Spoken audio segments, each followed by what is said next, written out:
Spoken ইংলিশের আজকের লেসনে আমরা প্রতিদিন ব্যবহার করি এরকম কিছু শব্দ বা কথা সম্পর্কে জানবো যেগুলো আমরা প্রতিদিনই ব্যবহার করে থাকি এবং যেগুলো স্পোকেন ইংলিশে প্রতিনিয়তই প্রয়োজন হয়ে থাকে। তো আজকে আমরা সেই ধরনের 12টি শব্দ বা কথা সম্পর্কে জানবো যেগুলো আমরা প্রতিদিন ব্যবহার করে থাকি এবং যেগুলোর ইংরেজিটা জানা থাকলে আমরা খুব সুন্দরভাবে স্পোকেন ইংলিশে মনোভাব প্রকাশ করতে পারবো। তো চলুন তাহলে আজকের লেসনটা শুরু করা যাক। তো আজকের প্রথম ওয়ার্ডটা বা কথাটা বা শব্দটা হচ্ছে হাতড়ানো। হাতড়ানো শব্দটা কিন্তু আমরা প্রতিদিন ব্যবহার করে থাকি। যেমন আমরা বলে থাকি আমি ওই জিনিসটা হাতড়ে বেড়াচ্ছি বা ওই জিনিসটা খুঁজতেছি, এই জাতীয় জিনিসগুলা বা এই জাতীয় কথা আমরা প্রতিদিন বলে থাকি। তো এই হাতড়ানো শব্দটার ইংরেজি প্রতিশব্দ হচ্ছে গ্রোপ। গ্রোপ তাহলে গ্রোপ হতে হচ্ছে হাতড়ানো। তো চলুন কয়েকটা এক্সাম্পলের মাধ্যমে আমরা এই ব্যবহারটা জেনে। উদাহরণস্বরূপ আমরা বলে থাকি যেমন আমি অন্ধকারে সুইচটা খুঁজে বেড়াচ্ছিলাম, সুইচটা হাতড়ে বেড়াচ্ছিলাম। অর্থাৎ অন্ধকারে আমি লাইটের বা ফ্যানের সুইচটা হাতড়ে বেড়াচ্ছিলাম। তো এটিকে ইংরেজিতে আমরা কিভাবে বলবো? এটিকে আমরা এভাবে বলতে পারি I groped for the light switch. I groped for the light switch. অর্থাৎ আমি অন্ধকারে লাইটের সুইচটা খুঁজে বেরিয়েছিলাম। অথবা I groped for the fan switch. I groped for the fan switch. আমি অন্ধকারে ফ্যানের সুইচটা খুঁজেছিলাম বা হাতড়েছিলাম। আরেকটা এক্সাম্পল চলুন দেওয়া যাক। We groped our way in the darkness. We groped our way in the darkness. অন্ধকারে আমরা আমাদের পথ হাতড়ে বেরিয়েছিলাম। অন্ধকারে আমরা আমাদের পথ হাতড়ে বেরিয়েছিলাম। চলুন তাহলে আরেকটা এক্সাম্পল দেওয়া যায়। যেমন আমরা অনেক সময় বলে থাকি সে তার ব্যাগের মধ্যে তার চিরুনিটা খুঁজে বেড়াচ্ছিল বা তার চিরুনিটা খুঁজেছিল। তো এটিকে আমরা এভাবে বলতে পারি she groped around in her purse looking for comb. সে চিরুনি খোঁজার জন্য তার ব্যাগের মধ্যে হাতড়ে বেরিয়েছিল। তাহলে আমরা বুঝতে পারলাম গ্রোপড শব্দটির অর্থ হচ্ছে হাতড়ে বেড়ানো বা কোনো কিছু হাতড়ানো বা কোনো কিছু খোঁজা। চলুন তাহলে পরের শব্দ বা কথায় যাওয়া যাক। পরের এক্সপ্রেশনটি বা কথাটি হচ্ছে ভেঙচি কাটা। এই কথাটা আমরা প্রায় বলে থাকি। যেমন আমরা বলে থাকি সে আমাকে ভেঙচি কেটেছিল। তো ওই ভেঙচি কাটা এই শব্দটির ইংরেজি প্রতিশব্দ হচ্ছে গ্রিমেস। গ্রিমেস তাহলে গ্রিমেস অর্থ হচ্ছে ভেঙচি কাটা। তো চলুন কয়েকটি শব্দের মাধ্যমে ব্যবহারটা আমরা জেনে নিই। যেমন আমরা বলতে পারি সে হাসছিল কিন্তু কিছুক্ষণের মধ্যে তার হাসিটা বিদ্রূপে রূপ নিয়েছিল। অর্থাৎ সে হাসছিল কিছুক্ষণ পর কিন্তু সে আসলে তার হাসিটা আর থাকে না। তো এটিকে ইংরেজিতে আমরা বলতে পারি the smile on her face soon turned into grimace. The smile on her face soon turned into grimace. অর্থাৎ তার হাসিটা খুব দ্রুতই বিদ্রূপের হাসিতে রূপ নিয়েছিল। অথবা অনেক সময় আমরা যেমন বলে থাকি তার মুখে কি আসলে হাসি ছিল না বিদ্রূপ ছিল, এই ধরনের কথা আমরা প্রায় বলে থাকি। তো গ্রিমেজ শব্দটি ব্যবহার করে যেমন আমরা এভাবে বলতে পারি was that a smile or grimace on her face. Was that a smile or grimace on her face. তার মুখে কি হাসি ছিল নাকি বিদ্রূপ ছিল। অথবা আমরা যেমন বলতে পারি after taking that tea she said something bad with grimace on her face. After taking that tea she said something bad with grimace on her face. অর্থাৎ চাটা খাওয়ার পরে সে বিরক্ত হয়ে বা ভেঙচি কেটে কিছু একটা বলেছিল। তাহলে আমরা বুঝতে পারলাম গ্রিমেজ তো হচ্ছে ভেঙচি কাটা বা বিরক্ত হয়ে কোনো কিছু বলা। তো আজকে 3 নাম্বার কথাটি বা শব্দটি হচ্ছে তালগোল পাকিয়ে ফেলা বা বিশৃঙ্খল করে ফেলা। এই কথাগুলো আমরা প্রতিদিনই বলে থাকি। যেমন সে তালগোল পাকাই ফেলছিল, সে বিশৃঙ্খলা করেছিল, এই জাতীয় কথাগুলো আমরা বলে থাকি। তো এই জাতীয় কথাগুলোর ইংরেজিটা হচ্ছে মাডল। মাডল তাহলে মাডল অর্থ হচ্ছে তালগোল পাকিয়ে ফেলা বা বিশৃঙ্খলা করা। তাহলে মাডল শব্দটির অর্থ হচ্ছে তালগোল পাকিয়ে ফেলা বা বিশৃঙ্খলা করা বা কোনো কিছু গুলিয়ে ফেলা ইত্যাদি। তো চলুন কয়েকটা এক্সাম্পলের মাধ্যমে এটির ব্যবহার সম্পর্কে জেনে। উদাহরণস্বরূপ আমরা বলতে পারি not eating properly can muddle a person's thought. Not eating properly can muddle a person's thought. ঠিক মতো না খেলে কিন্তু আমাদের চিন্তা ভাবনা কিন্তু ঠিক থাকে না। অথবা যেমন আমরা বলতে পারি he is trying to muddle our plan. He is trying to muddle our plan. সে আমাদের প্ল্যানটা ভেস্তে দিতে চাচ্ছে বা তালগোল পাকিয়ে ফেলতে চাচ্ছে অথবা নষ্ট করতে চাচ্ছে। তাহলে আমরা বুঝতে পারলাম মার্ডল শব্দটির অর্থ হচ্ছে বিশৃঙ্খলা করা বা তালগোল পাকিয়ে ফেলা অথবা গুলিয়ে ফেলা। আজকে 4 নাম্বার শব্দটি হচ্ছে মিনমিন করে বলা বা অস্পষ্ট করে বলা। এটি আমরা প্রতিদিনই ব্যবহার করে থাকি যে সে মিনমিন করে কথা বলছে, সে অস্পষ্ট করে কথা বলছে বা ক্লিয়ারলি কিছু বলছে না। তো এই মিনমিন করে বলা বা অস্পষ্ট করে বলা এই শব্দটির ইংরেজি প্রতিশব্দ হচ্ছে মাম্বল। মাম্বল মাম্বল তাহলে মাম্বল অর্থ হচ্ছে মিনমিন করে বলা বা অস্পষ্ট করে কোনো কিছু বলা। চলুন তাহলে কয়েকটা এক্সাম্পলের মাধ্যমে এটি ব্যবহারটা জেনে নিই। উদাহরণস্বরূপ সে মিনমিন করে কিছু শব্দ বলেছিল বা কিছু কথা বলেছিল। তাহলে এটিকে আমরা এভাবে বলতে পারি হি মাম্বলড a few words. He মাম্বলড a few words. অর্থাৎ সে মাম্বল করে বা মিনমিন করে কয়েকটা শব্দ বলেছিল। অথবা আমরা বলতে পারি she mumbled something about the traffic jam. She mumbled something about the traffic jam. Traffic জ্যামে বিরক্ত হয়ে মুখের ভেতর অস্পষ্টভাবে কিছু বলেছিল বা বিরক্তি প্রকাশ করেছিল। তাহলে আমরা বুঝতে পারলাম মাম্বল অর্থ হচ্ছে অস্পষ্ট করে কিছু বলা অথবা মিনমিন করে কিছু বলা। আরো একটা এক্সাম্পল যদি দিই she kept mumbling about our irresponsible behaviour. She kept mumbling about our irresponsible behavior. আমাদের দায়িত্বজ্ঞানহীন আচরণ নিয়ে সে কিন্তু বারবার কিছু অস্পষ্ট করে বলছিল বা বিরক্তি প্রকাশ করছিল। তাহলে আমরা বুঝতে পারলাম মাম্বল শব্দের অর্থ হচ্ছে অস্পষ্ট করে কিছু বলা বা মিন করে কিছু বলা। আজকের পরের শব্দটি হচ্ছে বাড়াবাড়ি করা বা অতিরঞ্জন করা। আমরা অনেক সময় বলে থাকি সে বাড়াবাড়ি করেছিল বা সে অতিরঞ্জন করেছিল। তো এই বাড়াবাড়ি করা বা অতিরঞ্জন করা এটির ইংরেজি হচ্ছে ওভারডু।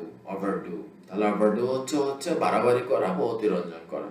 চলুন কয়েকটা এক্সাম্পল জানা। You should exercise every day but don't overdo. You should exercise every day but don't overdo. তোমার প্রতিদিনই ব্যায়াম করা উচিত কিন্তু অতিরঞ্জন করা উচিত না। অর্থাৎ বাড়াবাড়ি রকমের ব্যায়াম করা উচিত। তাহলে ওভারডু হচ্ছে অতিরঞ্জন করা, বাড়াবাড়ি করা। আরেকটা এক্সাম্পল যদি আমরা দিই, যেমন আমরা কাউকে বলছি আমাদের পরিকল্পনা করা দরকার কিন্তু বাড়াবাড়ি করা উচিত না। আমাদের পরিকল্পনা করা দরকার কিন্তু বাড়াবাড়ি করা উচিত না। তাহলে আমরা এটাকে এইভাবে বলতে পারি, some planning is required but let's not overdo it. Some planning is required but let's not overdo it. অর্থাৎ আমাদের পরিকল্পনা করা দরকার কিন্তু বাড়াবাড়ি করা উচিত না। আরেকটা এক্সাম্পল যদি আমরা দিই, যেমন আমরা কাউকে বলছি আমাদেরকে স্বীকার করতেই হবে যে আমরা বাড়াবাড়ি করেছি। আমাদেরকে স্বীকার করতেই হবে যে আমরা বাড়াবাড়ি করেছি। তো এটাকে ইংরেজিতে আমরা এভাবে বলতে পারি, we have to admit that we have overdone it. We have to admit that we have overdone. আজকের পরের শব্দটি বা ওয়ার্ডটি হচ্ছে চিমটি কাটা বা কামড়ে ধরা। চিমটি কাটা বা কামড়ে ধরা। তো এই চিমটি কাটা বা কামড়ে ধরা এটার ইংরেজি হচ্ছে নিপ। তাহলে নিপ হচ্ছে চিমটি কাটা বা কামড়ে ধরা। কোনো কিছু অর্থাৎ কেউ আমাদের চিমটি কাটছে বা কেউ আমাদের ধরে রাখছে, এই ধরনের এক্সপ্রেশনস বোঝানোর জন্য বা এই ধরনের মনোভাব প্রকাশের জন্য আমরা এই ওয়ার্ডটি ব্যবহার করব নিপ। চলুন কয়েকটা এক্সাম্পলের মাধ্যমে বুঝে নেওয়া যাক। যেমন আমরা বলতে পারি, আমি যখন সাঁতার কাটছিলাম কেউ একজন আমাকে ধরে রেখেছিল বা চিমটি কেটেছে। While I was swimming something nipped my side. While I was swimming something nipped my side. চলুন একটা এক্সাম্পল দিই, The dog gave me a playful nip. The dog gave me a playful nip. অর্থাৎ কুকুরটা খেলার ছলে আমাকে চিমটি কেটেছিল বা কামড়ে ধরেছিল। তাহলে আমরা বুঝতে পারলাম নিপ হচ্ছে চিমটি কাটা বা কামড়ে ধরা। He nipped his lip and did not talk. He nipped his lip and did not talk. সে তার ঠোঁট কামড়ে ধরেছিল এবং কোনো কথাই বলে নাই। সে তার ঠোঁট কামড়ে ধরেছিল এবং কোনো কথা বলে নাই। তাহলে এখানে বুঝতে পারলাম নিপ হচ্ছে কামড়ে ধরা। আরো একটা এক্সাম্পল যদি, The neck of the zebra was nipped by a lion. The neck of the zebra was nipped by a lion. তাহলে একটা লায়ন বা সিংহ কামড়ে ধরেছিল জেব্রার ঘাড়কে। তাহলে আমরা বুঝতে পারলাম নিপ কামড়ে ধরা। আজকের পরের শব্দটি হচ্ছে বা 7 নম্বর শব্দটি হচ্ছে হোঁচট খাওয়া। তাহলে হোঁচট খাওয়া এই কথাটি আমরা প্রতিদিনই ব্যবহার করে থাকি। তো এটির ইংরেজিটা হচ্ছে আসলে টাম্বল।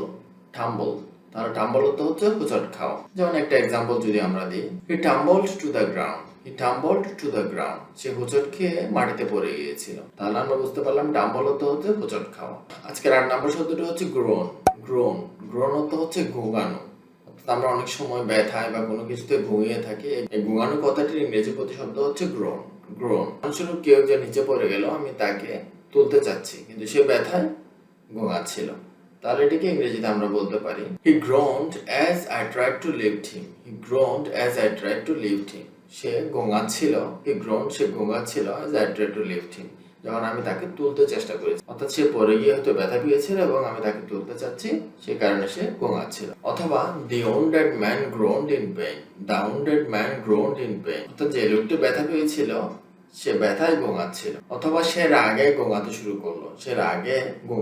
করলো। তাহলে এটাকে ইংরেজিতে আমরা বলতে পারি, She started to groan with anger. সে রাগে ঘুমাতে শুরু করে। পরের কথাটি হচ্ছে যেটা আমরা প্রায় বলে থাকি থুতু ফেলা। এই থুতু ফেলা ইংরেজি হচ্ছে স্পিড। তাহলে স্পিড হচ্ছে থুতু ফেলা। যেমন আমরা বলতে পারি, সে থুতু না ফেলার জন্য চেষ্টা করেছিল কিন্তু সফল হতে পারে নাই। বা থুতু ধরে রাখতে পারে নাই। তাহলে এটিকে ইংরেজিতে আমরা এভাবে বলতে পারি, He tried not to speed but did not succeed. সে থুতু না ফেলার জন্য চেষ্টা করেছিল কিন্তু সফল হতে পারে নাই। অথবা আরেকটা এক্সাম্পল যদি যেমন আমরা দিই, We should not spit on the road. আমাদের কিন্তু রাস্তার উপরে থুতু ফেলা উচিত না। চলুন যাওয়া যাক 10 নম্বর ওয়ার্ডে বা কথায় বা 10 নম্বর শব্দে। আজকে 10 নম্বর শব্দটি হচ্ছে কৌতূহলবশত কারো ব্যক্তিগত বিষয়ে খোঁজখবর নেয়া অথবা উকিঝুঁকি মারা। এই যে উকিঝুঁকি মারা বা কৌতূহলবশত কারো কোনো কিছু সম্পর্কে জানার চেষ্টা করা, এই জাতীয় কথাগুলোর ইংরেজিটা হবে প্রায়।